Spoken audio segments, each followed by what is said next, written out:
Hi everyone. I really just wanted to show and share with you a sequence of foam rolling exercises, trigger point ball exercises and stretches that are going to really target the calves. When I'm talking about the calves, these are the muscles that run behind the back of your lower leg. Now, one of the things that I observe is people turn up with lower back pain or tight, sore knees and lower back pain, and even sore feet are a really common thing that people will report to me. And I'll go through and do some flexibility tests, and their ankles and their calves are super tight. Often they don't even realise. So this is common. The other thing I want to explain is that with your foot,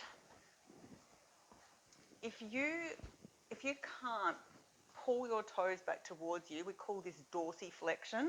So if you don't have enough flexibility in your calves to pull your toes back, when you walk, you can only lift your foot up, not very far at all. Now that's going to affect the way that you walk.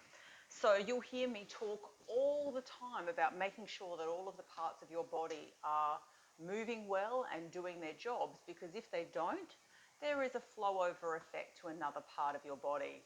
And ankles and calves and feet tightness are one of the very common things that I see that cause especially knee pain, sacroiliac joint pain and lower back pain. And then they affect your posture because it changes the way that you walk.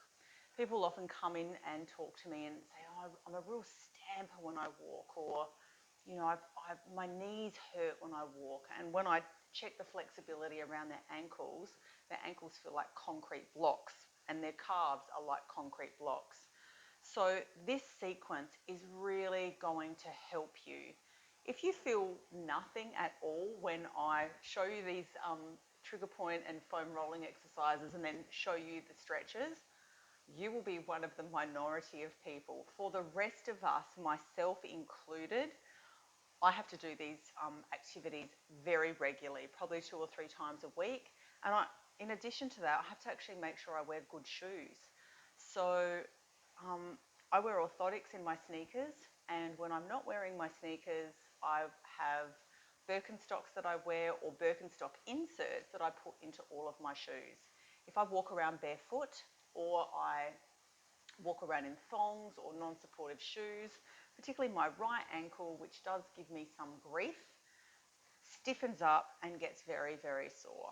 So yeah, I just want to really encourage you, try what I'm showing you and start to notice, like, do you have tight ankles? Do you have stiff ankles? Do you have sore, tight calves? And how might that be impacting the rest of your body? Trusty foam roller. It doesn't really matter where you start. And the beauty of these activities is it doesn't have to be exact. You will know that you've got it in the right place if you're feeling something. So I tend to start, probably just behind the back of my knee or mid-calf. Now for some of you, just resting your lower leg on the foam roller will be very painful. So you might just want to very gently move your leg forward and back, and that's enough. And you can already feel, if you rotate your leg inward slightly, you'll feel the muscles that run further around the side of your leg. If you're sort of in the middle, you'll feel right in the meat of the calf. And then if we slowly rotate out to the side, you can feel the outer portion of the calf and all of the lovely goodness that's contained within. Now, to be honest, my calf is really sore and tight and has a lot of trigger points in it today. So this is actually enough for me. It's quite painful. Henceforth why I'm recording this video for you, because I need to be doing this myself.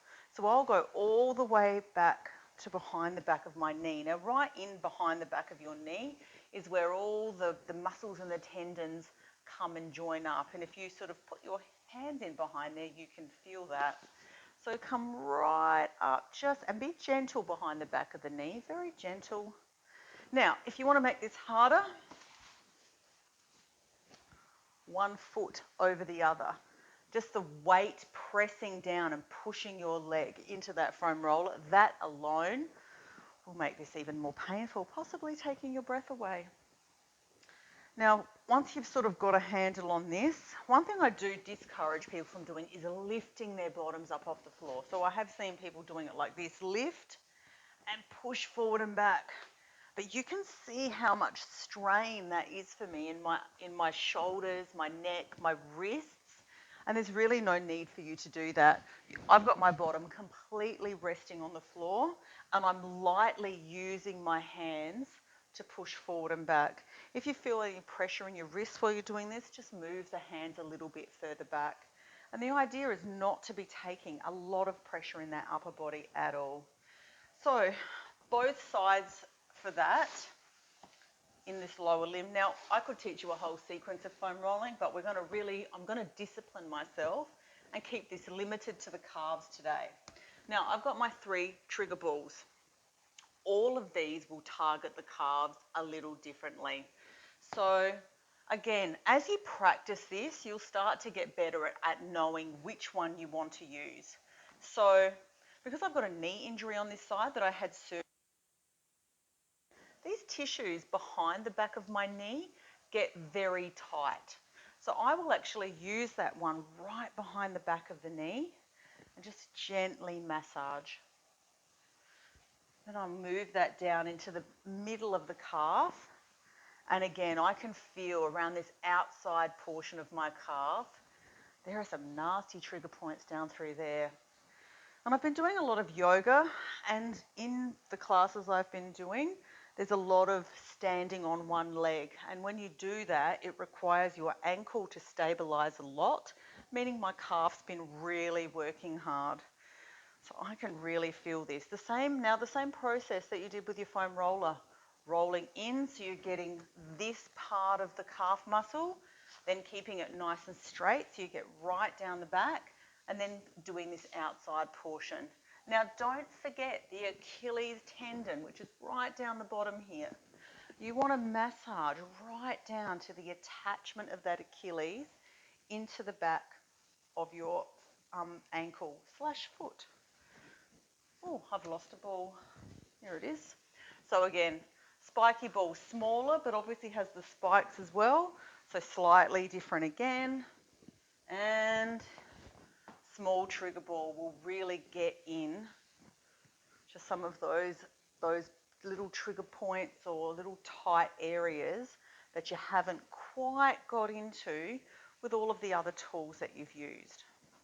Okay, so that's the self-myofascial release component using the foam roller, and any balls that you've got will all be helpful.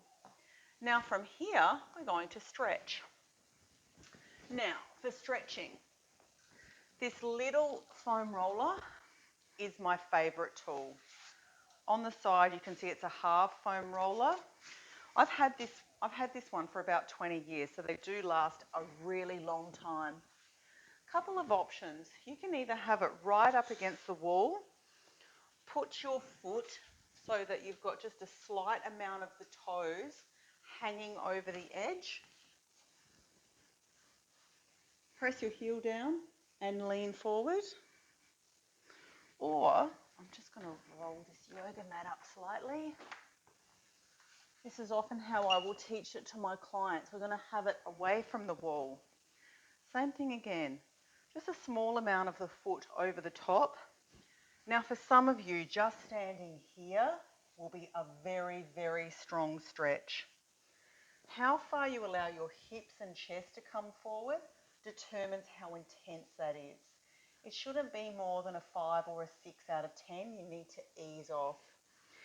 If you want more stretch, you can step forward with that other foot, bending into that knee, but keeping the legs straight that we're trying to stretch the calf. Keeping your chest up, having lovely posture. So let's show you on the other side. Set your foot up. Make sure it's not too far forward or back. About 2 centimetres of your toes forward. Press the heel down. Step forward and lean into the wall, keeping your chest up. Now you can see I've got my yoga bolster out here as well. The thing I like about this, the fact that it's a bit squishy, it actually allows my foot to press into it quite organically, and it's not as rigid as this half foam roller. It allows my ankle to stretch a little differently. So I'm putting half of my foot up against the bolster, up on the toe at the back, and then leaning forward.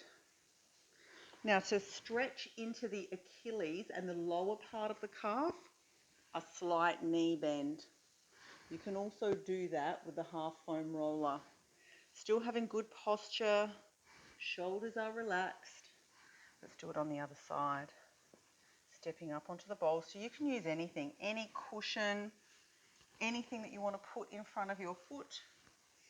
Chest up, keep that knee straight to start with, and then to stretch into the lower part of the calf and the Achilles, a slight knee bend, but keeping the heel pressing into the floor the whole time. So that's my self-myofascial release and stretch calf sequence. I really hope that you find this helpful. And how often should you do it? For some of you, probably every day. For others, 2 or 3 times a week. I think if you have extremely tight and stiff ankles, you may want to do it more frequently until they're moving a little more. And then a maintenance dose of self-myofascial release and stretch is probably 2 to 3 times a week. Reach out. I'd love to hear how useful you found this.